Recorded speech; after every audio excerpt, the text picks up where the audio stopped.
कौसल्या सुप्रजा रामपूर्वा सन्ध्या प्रवर्तते उत्तिष्ठ नरशार्दूल कर्तव्यं दैवमाह्निकम्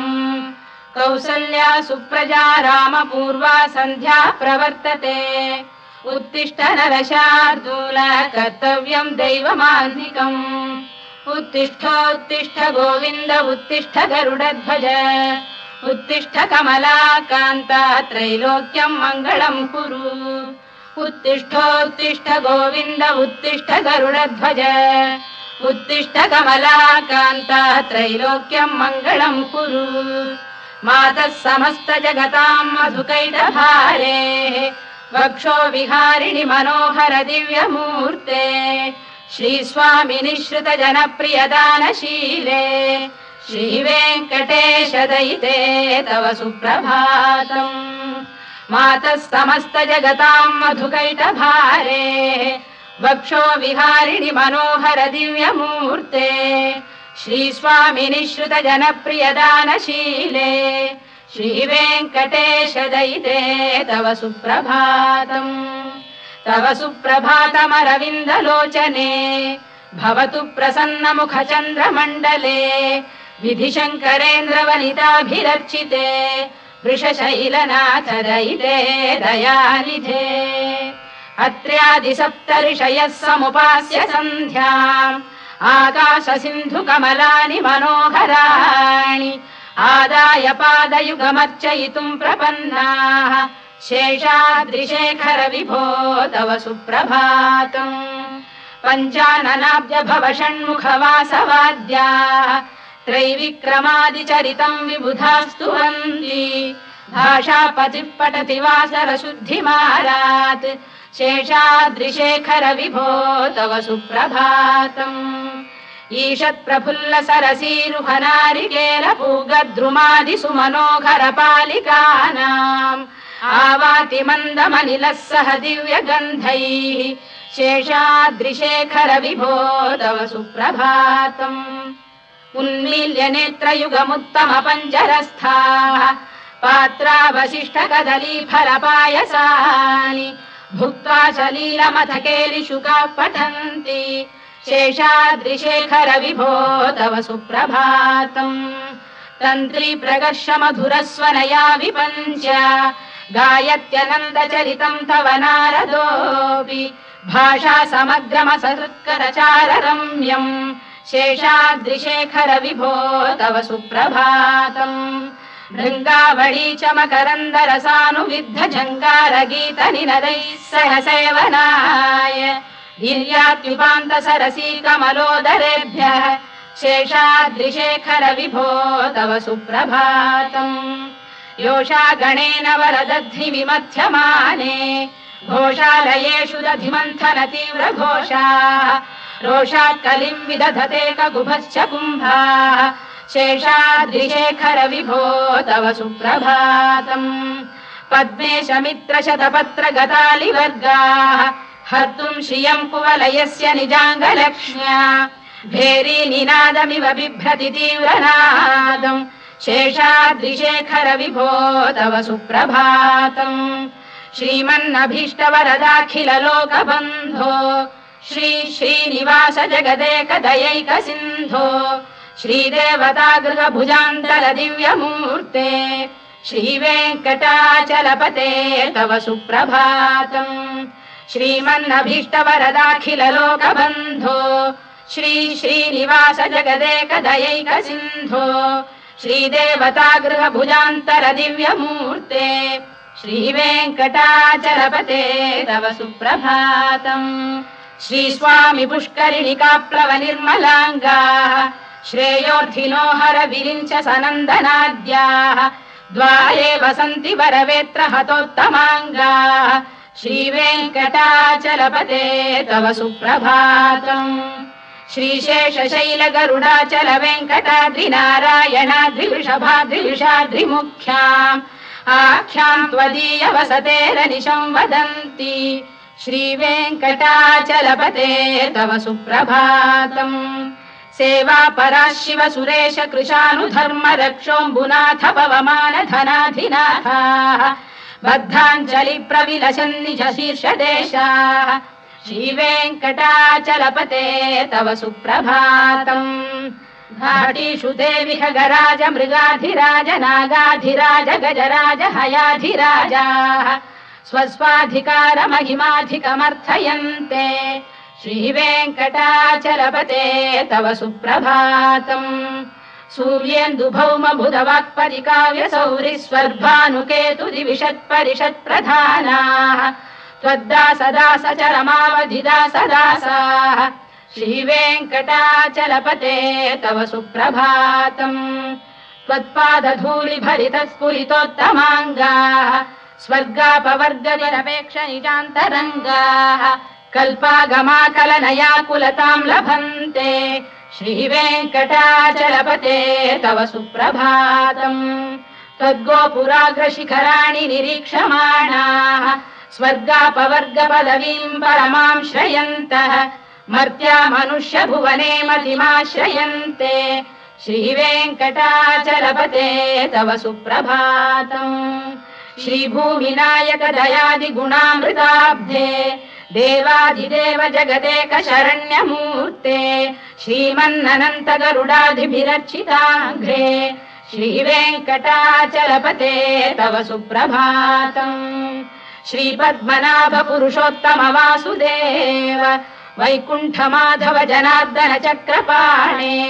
श्रीवत्स चिह्न शरणागत पारिजात श्रीवेङ्कटाचलपते तव सुप्रभातम् कन्दर्पदर्पहर सुन्दर दिव्यमूर्ते कान्ताकुजाम्बुरुह कुड्मललोल दृष्टे कल्याण निर्मल गुणाकर दिव्य कीर्ते श्रीवेङ्कटाचलपते तव सुप्रभातम् मीनाकृते कमठकोल नृसिंहवर्णिन् स्वामीन् परश्वत तपोधन रामचन्द्र शेषांश रामय दुनन्दन कल्किरूप श्रीवेङ्कटाचलपते तव सुप्रभातम् लीलालवङ्ग घनसार सुगन्धितीर्थम् दिव्यम् वियस्सरिति हेम घटेषु पूर्णम् धृत्वाद्य वैदिक शिखामणयः प्रहृष्टाः तिष्ठन्ति वेङ्कटपते तव सुप्रभातम् भास्वानुदेति विगचानि सरोरुहाणि सम्पूरयन्ति निनदैः कगुभो विहङ्गाः श्रीवैष्णवाः सततमर्थितमङ्गलास्ते धामाश्रयन्ति तव वेङ्कट सुप्रभातम् ब्रह्मादयः सुरवराः समहर्षयस्ते सन्तः सनन्दन मुखास्तव योगिवर्याः धामान्तिके तव हि मङ्गलवस्तु हस्ताः श्रीवेङ्कटाचलपते तव सुप्रभातम्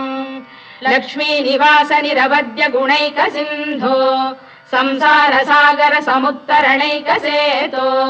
वेदान्त वेद्य निज वैभव भक्त भोग्य श्रीवेङ्कटाचलपते तव सुप्रभातम् लक्ष्मी निवास निरवद्य गुणैक सिन्धो संसार सागर समुत्तरणैक सेतो वेदान्त वेद्य निज वैभव भक्त भोग्य श्रीवेङ्कटाचलपते तव सुप्रभातम् इत्थम् वृषाचलपतेरिह सुप्रभातम्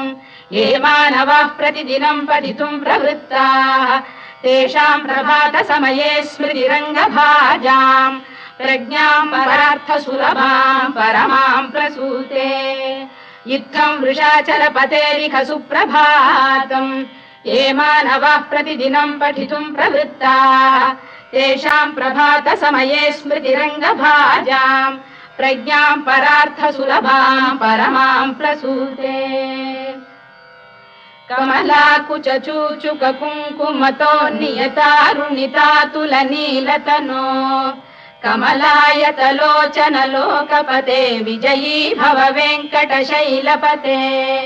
कमलाकुच चूचुक कुङ्कुमतो नियतारुणितातुलनीलतनो कमलायतलोचन लोकपते विजयी भव वेङ्कटशैलपते सचतुर्मुख षण्मुख पञ्चमुख प्रमुखाखिल दैवत मौलिमणे शरणागतवत्सलसारनिधे परिपालय मां वृषशैलपते अतिवेलतया तव दुर्विषहैरनुवेलकृतैरपराधशतैः भरितं त्वरितं वृषशैलपते परया कृपया परिपाहि हरे अधिवेङ्कटशैलमुदारमतेर्जनताभिमताधिकदानरतात् परदेवतया गदितान्निगमै कमलादयितान्न परं कलये कलवेणुरवावशगोपवधूशरकोटिवृता स्मरकोटिसमात् रतिवल्लविकाभिमतात् सुखदात् वसुदेवसुतान्न परं कलये अभिराम गुणाकरदाशरथे जगदेकधनुर्धर धीरमते रघुनायक राम रमेश विभो वरदो भवदेव दया जलधे अवनीतनया कमनीय करं रजनीकर चारुमुखाम्बुरुहम् रजनीचर राजतमो मिहिरं महनीयमहं रघुराममये सुमुखं सुहृदं सुलभं सुखदं स्वनुजं च सुखायममोघशरम्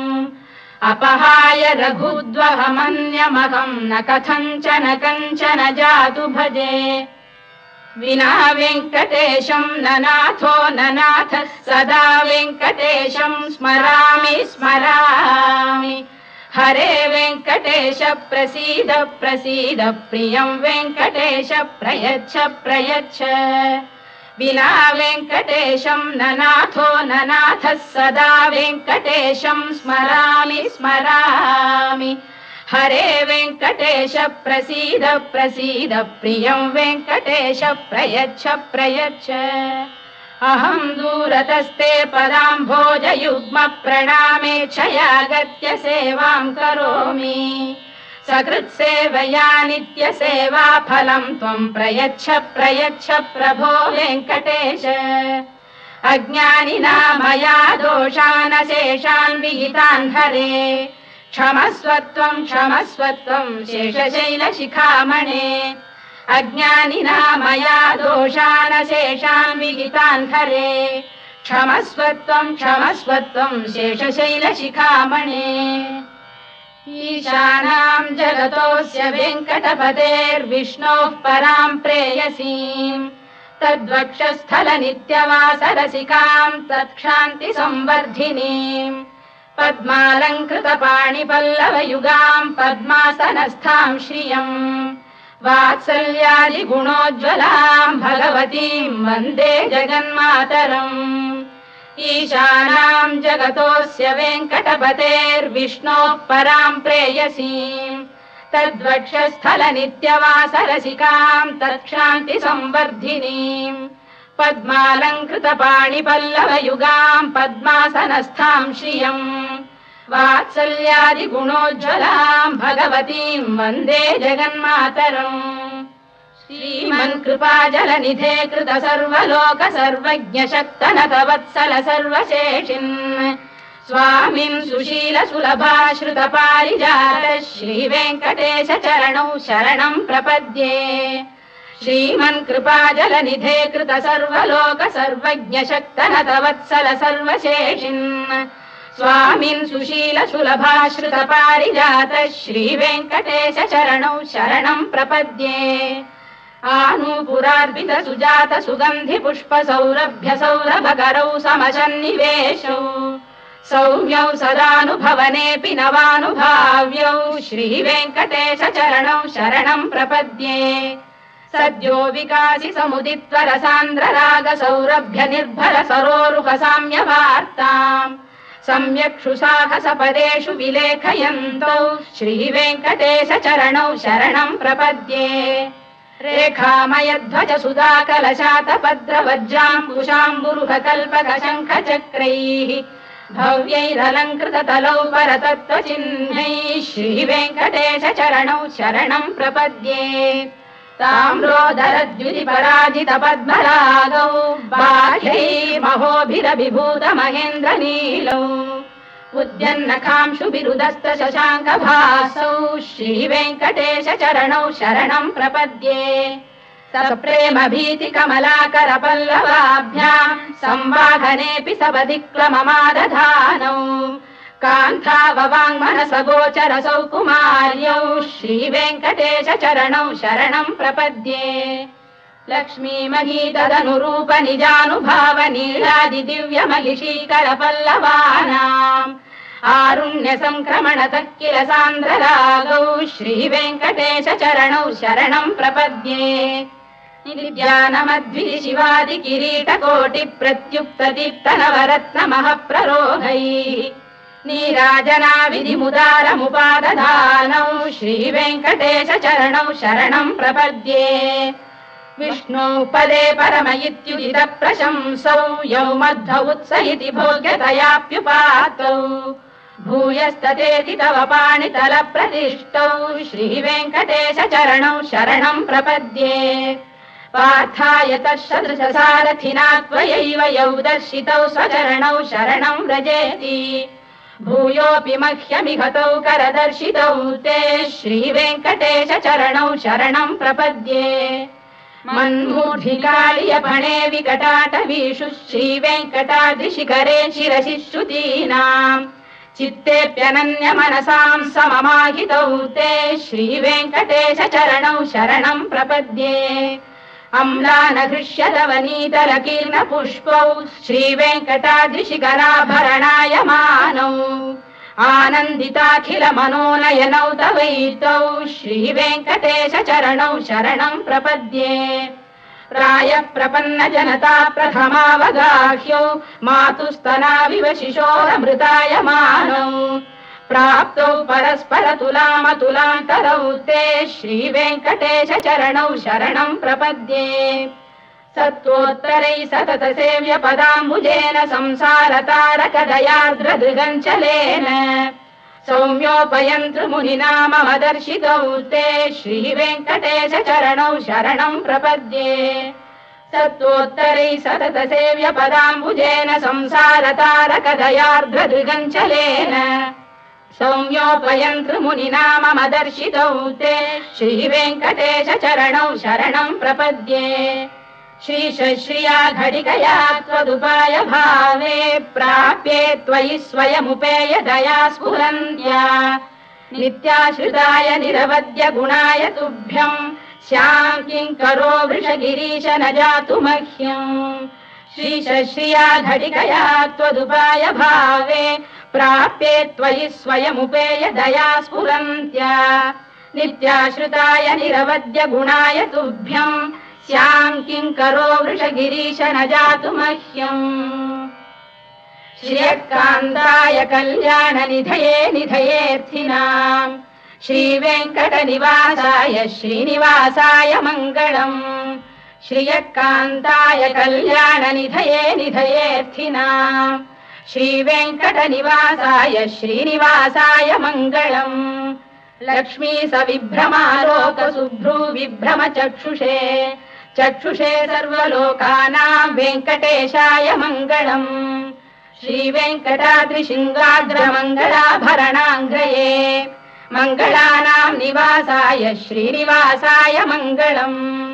सर्वावयव सौन्दर्य सम्पदा सर्वचेतसां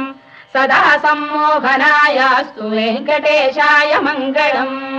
नित्याय निरवध्याय सत्यानन्दचिदात्मने सर्वान्तरात्मने श्रीमद्वेङ्कटेशाय मङ्गलम् स्वतः सर्वविदे सर्वशक्तये सर्वशेषिणे सुलभाय सुशीलाय वेङ्कटेशाय मङ्गलम् परस्मै ब्रह्मणे पूर्णकामाय परमात्मने प्रयुञ्जे परतत्त्वाय वेङ्कटेशाय मङ्गलम् आकालतत्त्वमश्रान्तमात्मनामनुपश्यताम् अतृप्त्यमृतरूपाय वेङ्कटेशाय मङ्गलम् प्रायस्वचरणौ पुंसां शरण्यत्वेन पाणिना कृपया दिशते श्रीमद्वेङ्कटेशाय मङ्गलम् दयामृततरङ्गिण्यास्तरङ्गैरिव शीतलैः अभाङ्गैः सिञ्चते विश्वं वेङ्कटेशाय मङ्गलम् श्रद्भूषाम्बरहेतीनां सुषमावकमूर्तये सर्वार्तिशमनायास्तु वेङ्कटेशाय मङ्गलम्